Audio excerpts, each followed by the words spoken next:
care of us any way he sees fit. He does not have to do it my way. Nor does he have to help me understand why he did it the way he did it. But the Johnsons, who that is the sister of Brother Lance, they, after Miss Linda's house was sold, they just felt like they wanted to send $2,000 to our church, just for whatever God, I don't care what reason he laid on their heart. Thank God that they did that. And it'd be all right with me if he laid it on many, many people's hearts to do the same. All right, we're in the book of Revelation. We're going to chapter 18 tonight. Revelation chapter 18 is where we are, and we're going to look at the first 5 verses in Revelation 18. Last week we had these 2 chapters connect so very well together, even though they're so very different.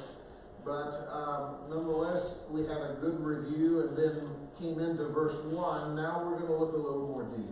As you found your place, stand with me, please, and let's read together out loud chapter 18 of the book of Revelation, the first 5 verses. And let's begin now, please.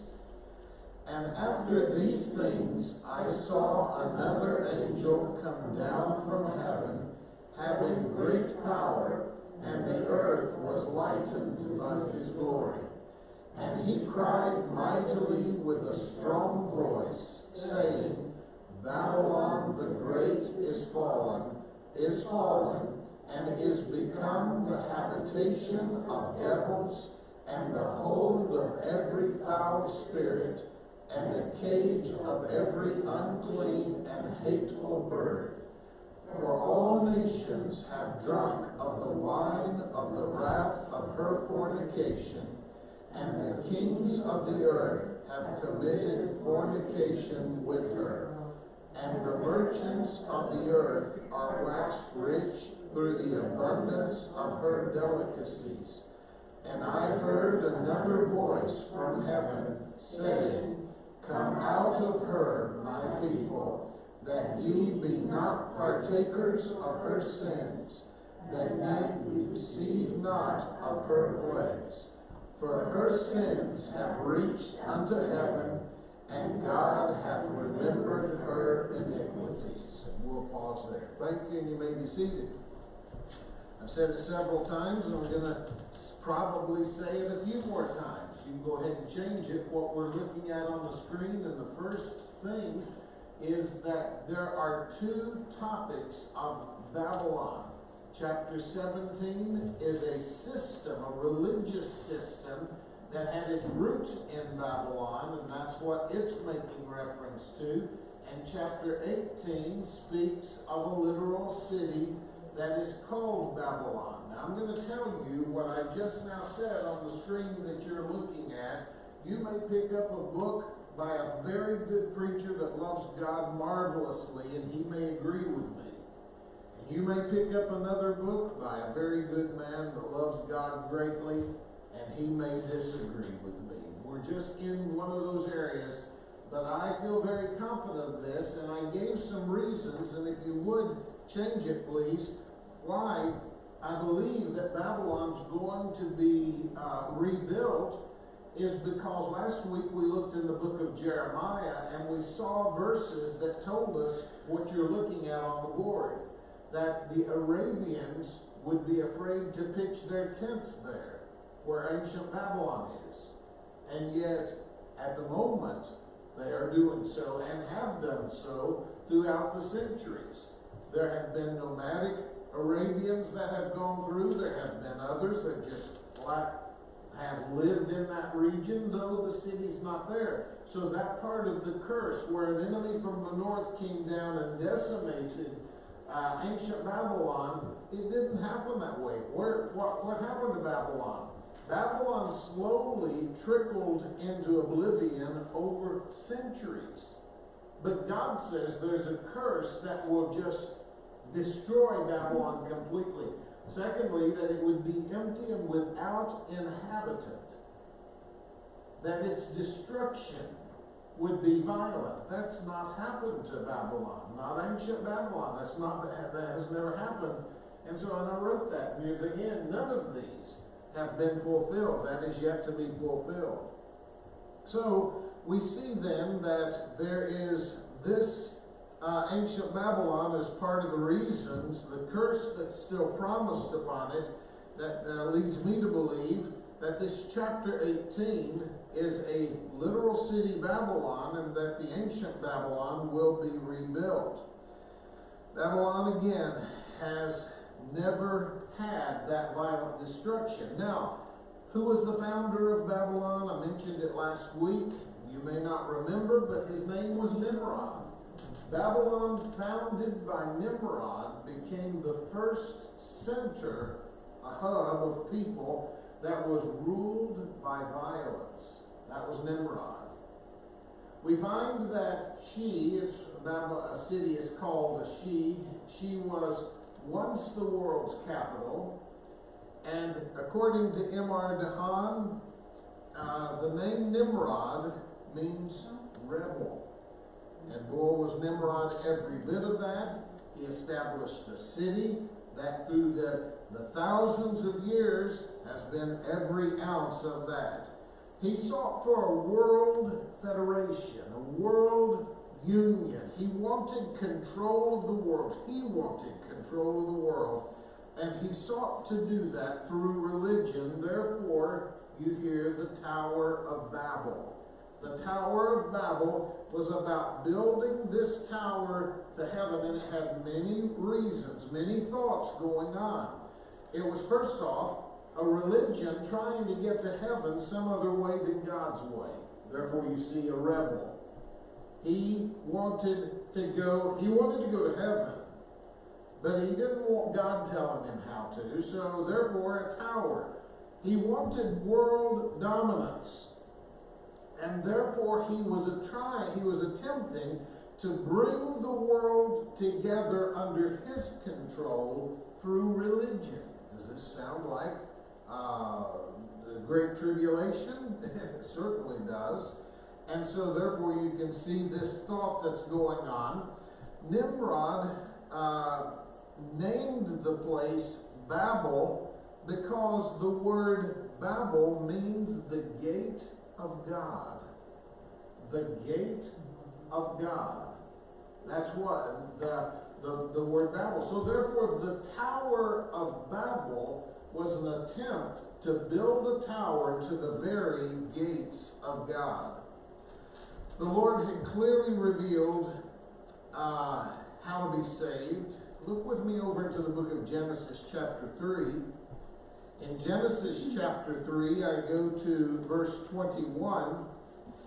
God has already, by the time of Nimrod, God had already let it be known how salvation would be. He may not have spelled it out as clearly as we have it today, but he certainly gave us a direction. In Genesis 3:21, he said, unto Adam also and to his wife, Genesis 3:21, did the Lord make coats of skins. In other words, their covering wasn't good enough, needed another. What's man's covering before salvation? Covering of sin. What's God's covering? Coats of righteousness. And then, what did they come from, these coats? They're coats of skins. Skins of what? Animals. In other words, there had to be a death of something to give them this coat. And there had to be a shedding of blood to actually take the skin off of these animals.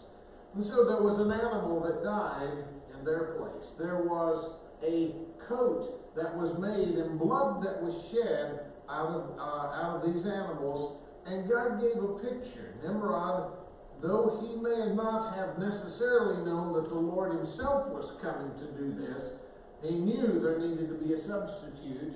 He knew that there had to be a blood shed in some capacity. He saw this, and he wanted some other fashion. So they began building what were, something very similar that we're looking at. Well, in this, the Babylonians denied it. They denied how God had pictured sin. They denied the offerings that Abel brought, and like Cain, they denied that this kind of an offering to God had to be that way. And by this denial, by God saying there's to be a sacrifice made for you, they said basically, I'm wanting to work myself to heaven. Therefore, they did physical work like this, working their way to heaven. This is what is known as the spirit of Babylon. The spirit of Babylon is something that man says, I want what God's offering, I just don't want it God's way. That's the spirit of Babylon. We see it in religions today. Does baptism save a person? We can look in the Bible. We can see, no, it doesn't save a person. But how many religions are there that are baptizing for salvation? Why are they doing that? Because they want what God's offering, but they don't want it God's way, and that is the spirit of Babylon. It was a denial of God's grace. It was a wanting of God's reward, but a denial of God's grace. Well, the dream of man separated from God. That was a dream of man. I'm not saying the dream separated man from God. I'm saying man has a dream of being separated from God. I want his heaven, but I don't want him. I want the blessings of God. I just don't want the God of the blessings. That's what's going on here. And so with that taking place, man-made ways of salvation, such as by works, such as a universal dictator, and it's coming. It's coming, called the Antichrist. It is coming. A world dictator. We're going to find that they want, and a word that I'll use is super state. They want this super state made by man and controlled by man. That's what's after. Nimrod called Babel the gate to God. God came down and called that same Babel confusion.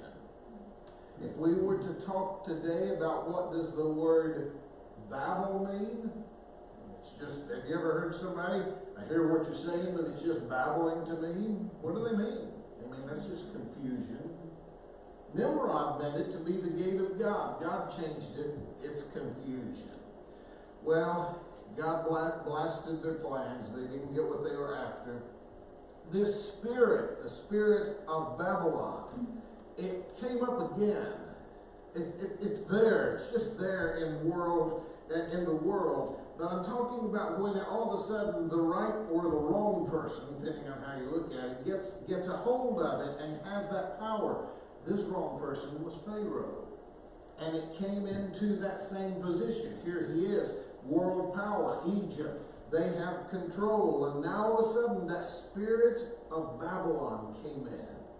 I'll not have God tell me. And how severe was it? It was so severe that they suffered the plagues because of, I will not have God tell me what to do.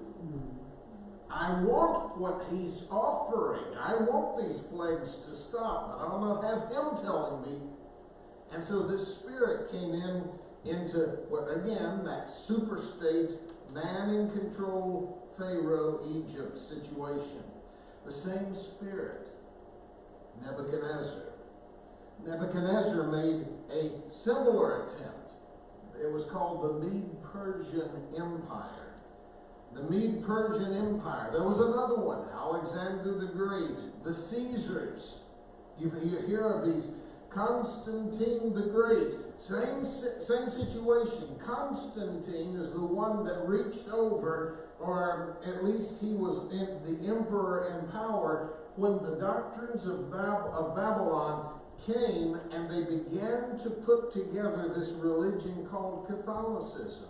Who was it? It was Constantine that said, I will make it the church for this nation or for this empire. So therefore he made a state church. Get that thought? A super state? And again, how are they trying to do it? Constantine was trying to build a super state, so to speak, through religion. That way of doing it, Nimrod was doing it. Pharaoh had religion. They had the sun god. We find here again, Constantine, religion. We find that it goes on and on and on, this super state kind of a thought. Well, the main outline is clear, and the outcome is certainly clear. And today, there is a revival of the Babylon spirit. That's not good. That is not good. There was revival of this one global policy. Do you know one of the battles America is fighting right now? What's the issue about all these immigrants in our country? What is wrong with us for thinking we ought to be giving them health care? They didn't put in. My mind says if you don't put in, you don't get out. That's what my mind says. But that's not what many of the politicians are thinking. Oh, what was the shutdown of our government about? It was about one branch of our government thought we need to be giving health care to immigrants that did not put anything into it. It will bankrupt a country. That will bankrupt, but that thought comes from this right here, a global policy. They are beginning to look not at the United States as a sovereign nation. We are a nation, then we take care of ourselves. We have politicians that are beginning to look at our country with a global policy mindset. That's the movement that's trying to go on for our nation. It's gone on already around the world in other countries. You've got a global church that's going on. I've talked about the World Council of Churches and the National Council of Churches.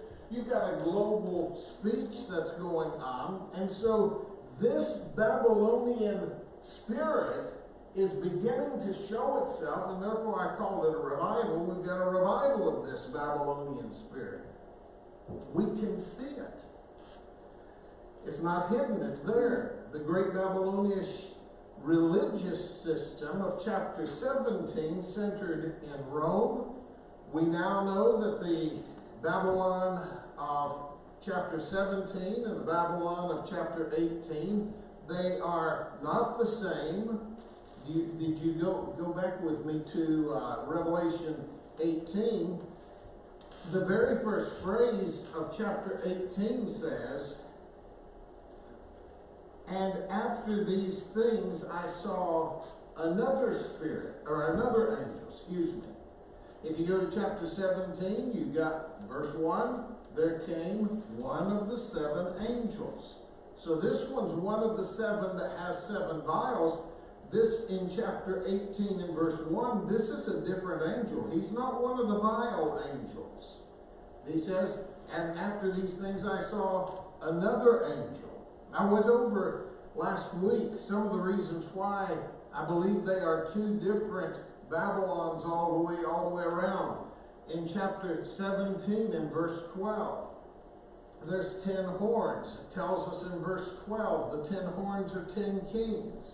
It tells us in verse 16, the 10 horns which thou sawest upon the beast, these shall hate the great whore. That's the Babylonian religious system that's there. And then in verse 18 it says, "And the woman which thou sawest is that great city which reigneth over the kings of the earth. And they despised her." They wanted her demise. It said in verse 16 that these shall hate the whore. There's a hatred. But when you come to chapter 18, and in verse 2 it said, "And he cried mightily with a strong voice, saying, Babylon the great is fallen, and is become the habitation of devils, and the hold of every foul spirit, and a cage of every unclean and hateful bird." And then when you notice in verse 9, you see the king's attitude. "And the kings of the earth who have committed fornication live deliciously with her, shall bewail her and lament for her." What were they thinking in chapter 17? They were trying to kill that Babylon in chapter 17, and in this one, I'm talking about kings, and in this one, kings are mourning over her. There's a difference here. There's another angel. There's a different attitude of the kings. These are not the same. They are not the same. So we find destruction of the Babylon city. Babylon the Great is fallen, is fallen. I believe that word fallen carries with it two meanings. I believe meaning number one is that of a destruction. It is fallen because you can see how they are feeling for this Babylon. But there's also a different one. I believe that when it turns into the rest of that verse, it says, and is become. It says Babylon is fallen, but it is become, it says, the habitation of devils, foul spirits, and unclean birds, hateful birds. So I think it's fallen from a higher position down to unclean spirits. And America, in that sense, is fallen. There was a day, America, the United States, that this was a nation that loved God. I remember hearing one preacher coin it this way. He said, unclean spirits used to inhabit animals in America. Now they inhabit people. He said it was as if they did not have a person they could inhabit, and they used to inhabit animals. And I can remember hearing people say, that dog has gone mad. And I know rabies will do some things to some animals, but without the signs of rabies and things of that nature, we used to say that kind of thing. That animal has gone mad. And so that kind of statement, what was that preacher saying? He was saying that very statement, that America has fallen. We are not where we used to be. We're open and receptive to unclean spirits. And that's a tragedy. Verse 1 of chapter 18 says in verse 1, it said, and after these things I saw another angel come down from heaven, having great power. The word power is defined as authority, has jurisdiction, it has liberty, it has power such as might and strength as well. So that word power carries with it more than just it's a strong angel. It's an angel in authority. It is a strong angel in authority. That's what it's telling us.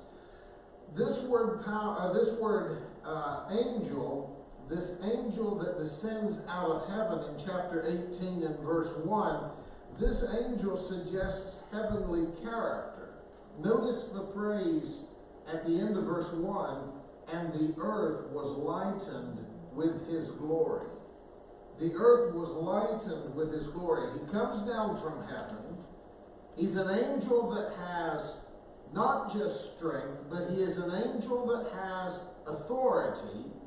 When he shows up, he is an angel that is radiant, to where it doesn't say that this angel lightened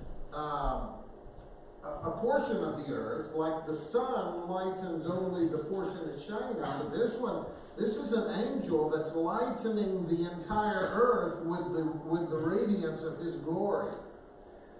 Well, there's been speculation, because if you read it, would you speculate on who that angel might be? If you were to speculate, it's an angel that has authority and has a glow. I call it the glory glow. Remember how Moses went up on the mount, and when he came down, his face shone? Okay, he had absorbed the glory glow of God. But here we've got an angel that's got the glory glow and has the authority. If you were to take a stab, who would you think that might be? Jesus.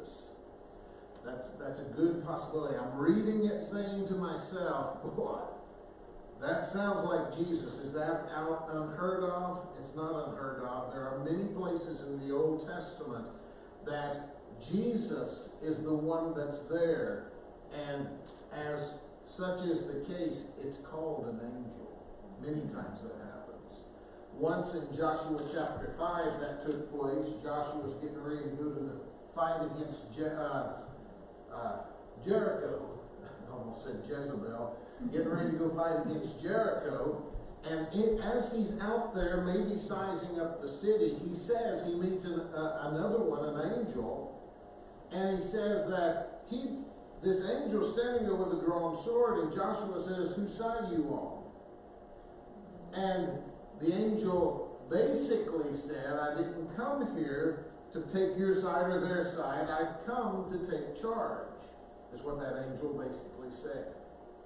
And as within about 4 verses, Joshua falls on his face and worships that angel. Now, I'm going to tell you right now that if there is any created being that is receiving worship, you've got a problem. Yet that is an angel that the scripture says received worship, and it wasn't a created angel, it was the Creator himself. That was not. There have been some, if we were to talk about what happened in Egypt when the death of the firstborn hit. You remember how there was the death of the firstborn? Who brought the death of the firstborn? Many times people will say the death angel. But the Bible doesn't say that. It doesn't even use the word angel. We tend to put the word angel to it, so who really brought it? God himself. But we're the ones that put the word angel there as part of that. So it's interesting to us. There are some great men that believe that's Jesus Christ in verse 1. There are some great men that believe it's not Jesus Christ in verse 1. And there are some great men that say, I don't know. Where do I fall? I don't know. That's as good as I can see where some are saying it certainly looks like Jesus. My mind was thinking that, and then I went searching, trying to figure it out. So it does have the look to it, definitely has the look to it, but I'm not sure, just to be honest with you. I'll come to verse 2, and in verse 2 it says, "And he cried mightily with a strong voice," that's this angel, "saying, Babylon the great is fallen, is become the habitation of devils, and the hold of every foul spirit, and a cage of every unclean and hateful bird." Here we find that the city has become the habitation of devils. Well, that's a bad situation. We don't know who the demons are, it doesn't say, but the habitation of devils. We do know that Babylon has become a cesspool. We do know that Babylon is now filled with corruption. It is an abomination in the eyes of God, Babylon is. It says that it is the hold of every foul spirit. Wow, that's quite a statement. It didn't say a hold of many, it said every. Every foul spirit. It says it's that hold. In other words, if there's a foul spirit on the globe, it's there. Let me take you to another thought, and it's also, go ahead and click to the next one, James. Here, not only do we have a foul spirit necessarily meaning an unclean spirit, but how about the spirit of a person? Such as, if I were to be like this, you might say sad spirit. I'm not sure that looks like a sad spirit. If I were to do like this, you might say mad spirit.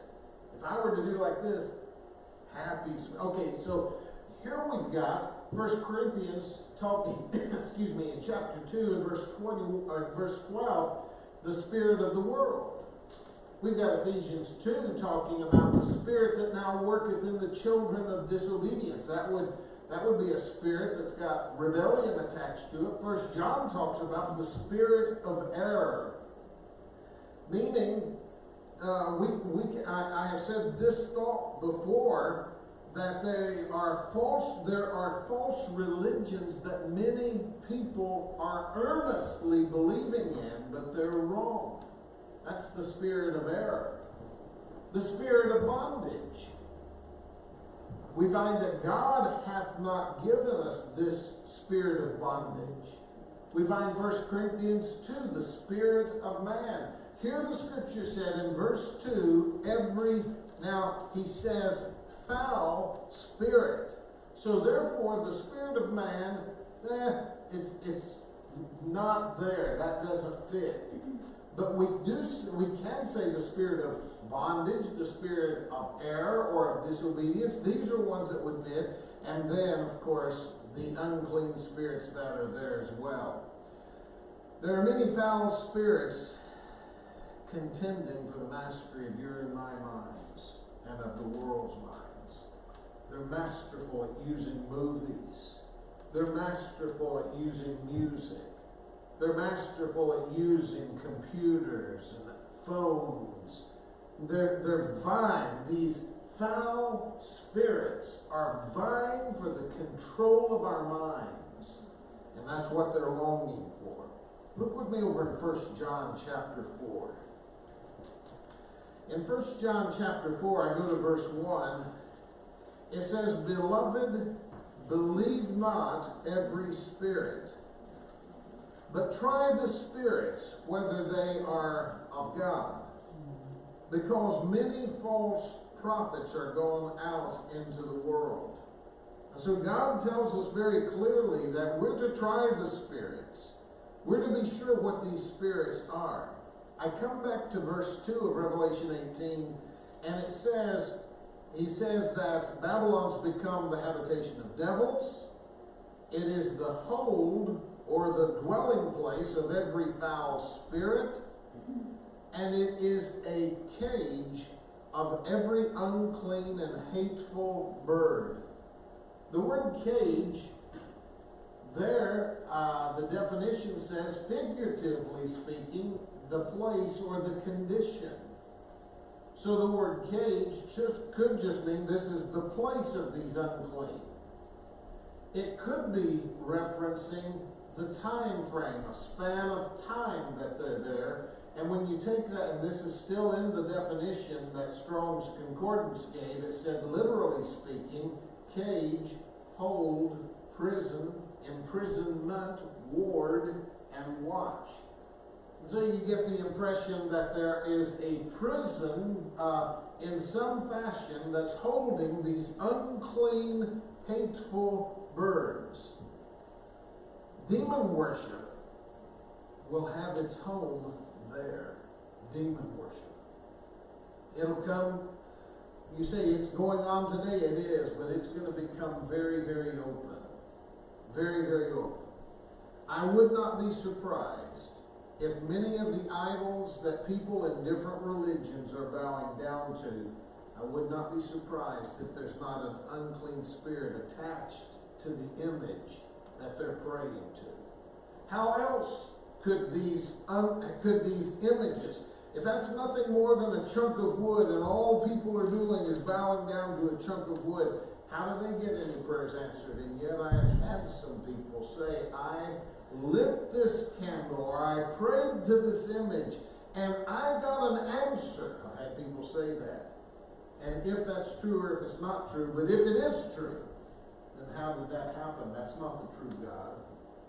There had to be some unclean spirit attached to it, giving answers to it, to the person's prayer, to keep them locked into that image in some capacity. There had to be. Well, all today's reviving, I said earlier, I used the word revival. Let me give you a revival of what?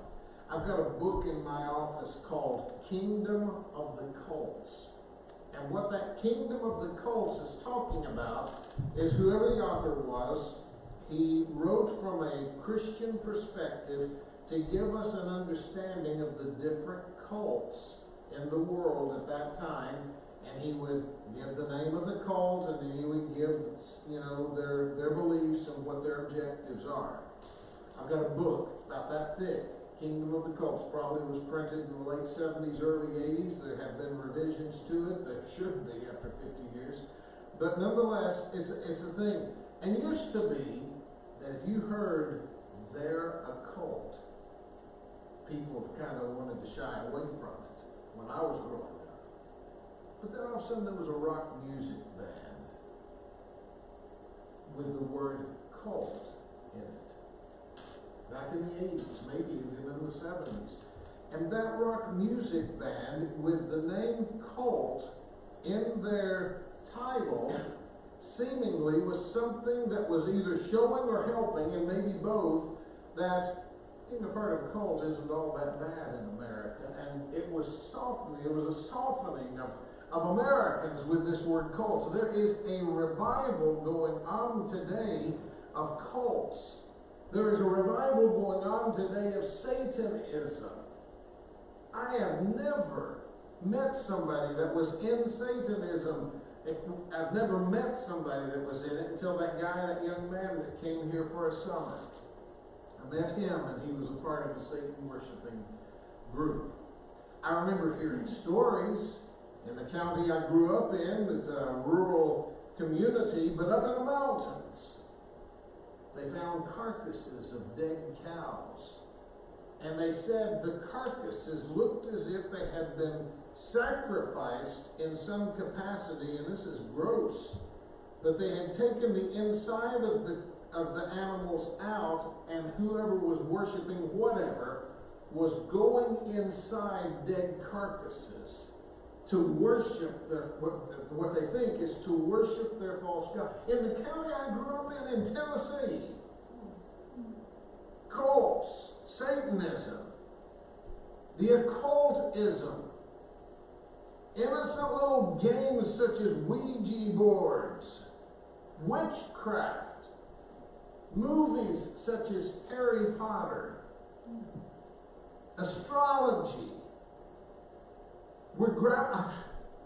There is a place here in town, and it's probably not the only place, where I don't know what they do, but they have all these unusual things, and one of the prominent things is that bumper sticker. It shows about 5 or 7 different religions, and they said coexist, that bumper sticker. But I remember now noticing that they all of a sudden have Tuesday tarot card reading. That's trying to figure out the future. You think, this stuff's ridiculously, some people say not real. Even if it's not real, it's anti-God. But I personally believe there is some unclean spirit, or there are some unclean spirits behind it. This Babylon has every foul spirit. This Babylon, this ancient yet will be rebuilt Babylon is going to have this, and when that happens, nobody's going to be standing around saying, what a lovely place. Can you imagine the dead cows and people crawling in them? Can you imagine that kind of stuff going on? That's not something you want to see walking up and down the street. Revelation chapter 18 verse 3 says, for all nations have drunk of the wine of the wrath of her fornication. This is given as a reason why this utter ruin is about to fall. Why is this? You come down to verse 8, you see what's coming. Therefore shall her plagues come in one day, death and mourning and famine. And she shall be utterly burned with fire, for strong is the Lord who judgeth her. Why is verse 8 judgment of chapter 18 coming? Verse 3 says, for all nations have drunk of the wine of the wrath of her fornications. What's her fornications? Well, you see it in verse 2. She's such an idolatrous nation that the devils live there, that the foul spirits, everyone come there, that even the unclean birds come there, and this is a habitation that's going on, and God's going to judge this situation. It says in verse 3, that the kings of the earth have committed fornication with her, meaning idolatry, and the merchants of the earth are waxed rich through the abundance of her delicacies. The merchants of the earth. Now, with this thinking that's going on, it said the nations have drunk of her wine, fornication. The kings of the earth have committed fornication, meaning they have joined in with the idolatry that's going on. But then it says the merchants of the earth. Now, it doesn't mention that they've gotten caught up in the idolatry. It doesn't say anything about the fornication there. But what's their problem? They're tolerating it for the sake of money. And that's San Francisco's problem. And it's now more and more America's problem. Why are we tolerating laws that we know are not right? Abortion. Sodomy. Why are we tolerating this mess? Because money is so greatly getting attached to it that there would be people rise up. Planned Parenthood really does not like it, because one of the things that happens is when abortions cut back, they lose funds from the government. That's one of their issues. The love of money, the root of all evil. Well, notice this, there's a word in verse 3. Near the end, it says that the merchants of the earth are waxed rich through the abundance. And so we've got a word abundance that needs to be defined, and there it is. This is the word abundance definition: power, miracles, violence. We have power if me exerting my power can't get the job done. I've got miracles. If me exerting my miracles won't convince you to follow me, then I'm just going to put up my fist and I'm going to beat you to a pulp until you listen to me. So you've got these three words for that word abundance. And so let me read it with that definition going on. And the merchants of the earth are waxed rich through the power, that'll work, or through the miracles, that'll work, or through the violence. Good grief. So we've got these three words that define that word abundance. We've got another word, that the word, the abundance of her delicacies. Now, when I first heard that word, I thought, C's candy. That's the first thing that went through my mind. That's a delicacy. But that's not what this word means. Delicacies, if you would show it, please. Delicacies means rudeness, insolence, and pride. That's what that means. So through the power of her rudeness, through the miracles of her insolence, and through, let me look back and see what that third one was, through the violence of her pride. My goodness. These furnish employment. There's probably people working in abortion clinics that don't necessarily agree with abortion, but it's a paycheck.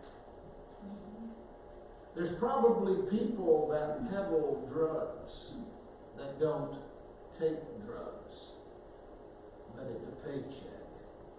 There's probably bartenders that dish out the liquor that don't drink the liquor because it's a paycheck. That's what these kind of people are. These merchants of the earth are waxed rich through their, meaning Babylon's powerful rudeness, through Babylon's miraculous insolence, through Babylon's violent, prideful ways. And they may not agree with it. They may think it's wrong. But I'm making money. And that's good enough. That's pitiful, in my estimation. Now look at verses 4 and 5, and it says, "And I heard another voice from heaven saying, 'Come out of her, my people, that ye be not partakers of her sins, that ye receive not her plagues, for her sins have reached unto heaven, and God hath remembered her iniquities. The voice of God is heard from heaven. That's what it says. I heard another voice. So you've got a voice in verse 1 where there's this other angel that's now there, and it's saying different things. It says in verse 2, he cried, and that's the other angel of verse 1.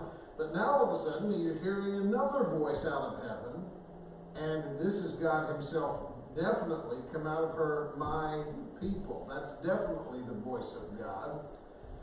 So we find this other voice. Verse 1, the angel descends from heaven. He announces the fall of Babylon. We find in verse 4, a voice from heaven telling God's people, you get away from her. Get away. The reason for God's telling his people to come out is here on the board. He said in verse 4, he doesn't want us to partake in their sins, and he doesn't want us to receive her plagues. In other words, judgment's coming. And if you're there, you're going to get it with them, and I don't want that. So God says, get out. Get out. Notice verse 8 again, Revelation 18. Therefore shall her plagues come in one day, death and mourning and famine, there they are, and she shall be utterly burned with fire, and for strong is the Lord God who judgeth her. So we find that the same reason God commands us today, 2 Corinthians, we were there, chapter 6 and verse 17, he says to come out from among them and be ye separate, saith the Lord. That's God to us. That's for sure us. But he's got the same motive as he has in tribulation time. God does not want us to partake in the world's sin, therefore come out from among them. That's what God says. He doesn't want us to receive their judgment, and judgment is coming. Listen, San Francisco is what San Francisco is. The sodomy it offers, the drugs it offers, all this that it offers. When we sit back and we say, well, the city, it's got beautiful buildings and things of that nature, but judgment is coming. I'm not saying that we should run and all that, but we shouldn't be partakers in it. We should not be their best buds. We shouldn't be in that mess, because when judgment comes, it may come upon us as well. There's a reason why God told Lot, get out of here, because judgment's coming. So to continue fellowship with her, meaning Babylon's sins, they will share with Babylon's plagues. The warning is what sounded out from heaven. Then we find that the full judgment of Almighty God cannot fall upon Babylon, I'm going to say, until every person who embraces God's righteousness is completely out of it. Do we have any biblical pictures of that? That the full judgment that God intends cannot fall on Babylon until all of his people are out of Babylon. Do we have any biblical pictures of that? What would you say? Sodom and Gomorrah was one. Lot and his daughters were gone, his wife as well, but she looked back. Lot and his daughters were gone before fire and brimstone fell. How about Noah? We didn't have the first drop of water fall until Noah was inside, and God shut the door, and they're probably still outside laughing. But by the time God was done, they may have been outside clawing and pounding. Could you imagine being in that ark and hearing the screams and the pounds and the clawing on the side of the boat, knowing that these people are having hardships? And something that would be worse than that sound is when that sound stops. And all of a sudden you say, they just died. What a tragedy. But those are pictures. God wants to judge, but he pulls his people out before his judgment falls. That's a picture of the rapture of the church. Pulling us out before this judgment starts. Well, God's a just God. He's a righteous God. But he is a God that will not tolerate unrighteousness. And even in this chapter 18, terrible hour, those who believe in him, he still brings them out. I look at verse 5, and in chapter 18 and verse 5 it said, for her sins have reached unto heaven, and God hath remembered her iniquities. Oh boy, she's in trouble. What was going on in Babylon that was trying to reach heaven in Genesis? Man was trying to reach heaven in Genesis and couldn't do it. But when man started in sin, his sin reached heaven. Trying to build a tower out of his own works, his own efforts. He couldn't get the tower to heaven, but he built a tower of sin. And that tower of sin was able to reach. So what the Tower of Babel could not accomplish, the sins of Babylon did accomplish. Look with me back in Genesis chapter 11. I go to verse 4. Genesis chapter 11 and verse 4. Remember, Nimrod's here during all of this and heading it up and spearheading it. It said, and they said, go to, let us build a city and a tower, whose top may reach unto heaven, and let us make a name. Let us, man, make a name, lest we be scattered abroad upon the face of the whole earth. What are they trying to do? They're trying to make a name for who? For self. Build themselves name. Let us make a name. What's our name? They're the ones that built this tower. Not just any tower. They built it to heaven itself. They're trying to build a name for themselves. But their tower couldn't reach heaven. Not the tower of brick and mortar and stuff like that. But their tower of sin did. They reached heaven for sure. But they're not liking what they'll find in Revelation 18. Well, Babylon's a place, remember, Nimrod, rebel. Babel, Nimrod meant it to be the gate of God. But God turned it to mean confusion. It's best that we make sure that we're where God wants us to be instead of where we just want to be. Let's go to the Lord.